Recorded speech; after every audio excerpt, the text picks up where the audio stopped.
জীবনে হারতেই হবে, হেরে যেতেই হবে।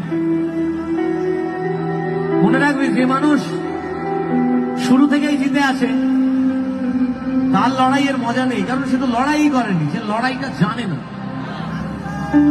আর যে মানুষ হেরে গিয়ে জিতেছে তার দৌড়ানোটা অনেক বেশি প্র্যাকটিস আছে, কারণ সে জেতার জন্য লড়েছে। জীবনে ভাঙতেই হবে। অন্ধকার রাতের আসার খুব দরকার আছে পরের দিন আলোকিত সকালটার জন্য। 24 ঘন্টায় যদি দিন হতো না, বিরক্ত লেগে যেত, আর ভাল লাগছে না এত আলো। তখন শুধু মনে হতো কখন অন্ধকার হবে। এই অন্ধকার রাত থাকে বলেই পরের দিন সকালের গুরুত্ব আছে।